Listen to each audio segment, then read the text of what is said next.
मित्रों, मैं प्रियंका स्वागत करती हूँ आपका जीवन और अध्यात्म में। मित्रों, आज मैं कहानी लेके आई हूँ मकर संक्रांति की। राजा सगर नाम के एक सूर्यवंशी सम्राट थे। उनकी दो रानियाँ थीं, वेदामी और सव्या। रानी सव्या के एक पुत्र उत्पन्न हुआ जिसका नाम था समंजस रखा गया। दूसरी रानी वेदामी ने भी पुत्र की कामना से भगवान शंकर की उपासना की। शिव जी के वरदान से उसे भी गर्भ हो गया। पूरे 100 वर्ष बीत जाने पर उसके गर्भ में एक मांस पिंड की उत्पत्ति हुई। उसे देखकर वह बहुत दुखी हुई और उसने भगवान शिव का ध्यान किया। जब भगवान शिव ब्राह्मण के वेश में उसके पास पधारे और उस मांस पिंड को 60,000 भागों में बांट दिया, वे सभी टुकड़े पुत्र रूप में बदल गए। तब राजा सगर ने 100 अश्वमेध यज्ञ कराने का संकल्प किया। जब वे 99 यज्ञ कर चुके थे तब 100वां यज्ञ करने के लिए उन्होंने अपना श्याम वर्ण घोड़ा छोड़ा। तो इंद्र ने यह समझकर कि राजा सगर के 100 अश्वमेध यज्ञ पूरे हो जाने पर इंद्रासन न छीन जाए, उनके घोड़े को कपिल मुनि के आश्रम में ले जाकर बांध दिया।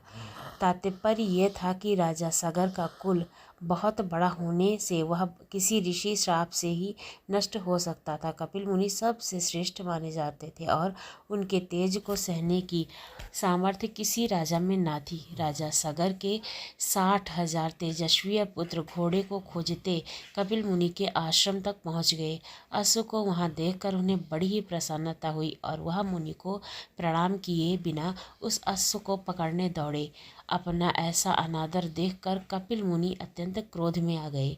उस क्रोध भरी दृष्टि से ही वह क्षण भर में वहीं पर भस्म हो गए। ये समाचार सुनकर राजा सगर की आंखें निरंतर जल से बहने लगी। वे दुखी होकर घोर जंगल में चले गए।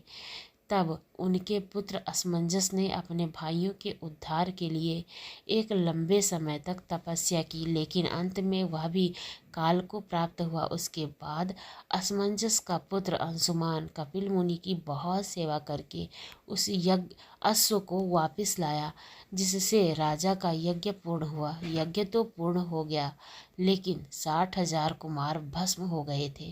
वे किसी प्रकार मुक्त न हो सके।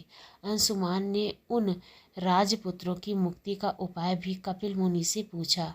तब उन्होंने कहा कि जब गंगा जी पृथ्वी पर आएंगी तभी उनका उद्धार होगा। अंशुमान ने गंगा जी को पृथ्वी पर लाने का भरसक प्रयास किया, किंतु असफल रहा। कालांतर में अंशुमान का पुत्र दिलीप राज्य का अधिकारी बना।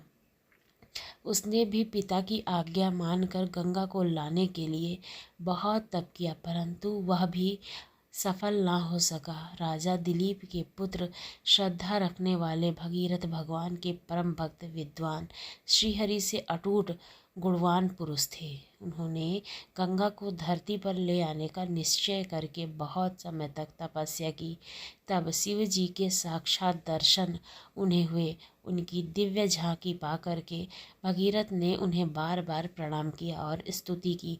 उन्हें भगवान से अभिष्ट वर भी मिल गया। वे चाहते थे कि मेरे पूर्वजों को मुक्ति मिल जाए। भगवान ने गंगा से कहा, हे सुरेश्वरी, तुम अभी भारतवर्ष में जाओ और मेरी आज्ञा अनुसार सगर के सभी पुत्रों को पवित्र करो।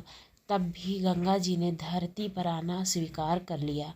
जिस समय गंगा पृथ्वी पर आने को हुई तो उस समय उनके वेग को संभालने के लिए शिव जी ने उन्हें अपने मस्तक पर धारण किया और वे गंगाधर के नाम से विख्यात हुए। फिर जब जटाओं में से उन्हें एक बूंद छोड़ी तो गंगा का पृथ्वी पर अवतरण हुआ। गंगा भूतल पर उतर कर राजा भगीरथ के पीछे पीछे चली। गंगा के वेग के कारण मार्ग में ऋषि का आश्रम बह गया।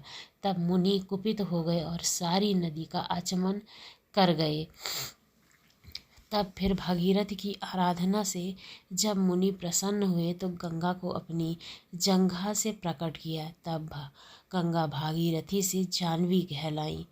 फिर राजा भगीरथ गंगा की स्तुति करके उन्हें अपने साथ वहां पहुँचे जहाँ सगर के 60,000 पुत्र जलकर भस्म हो गए थे।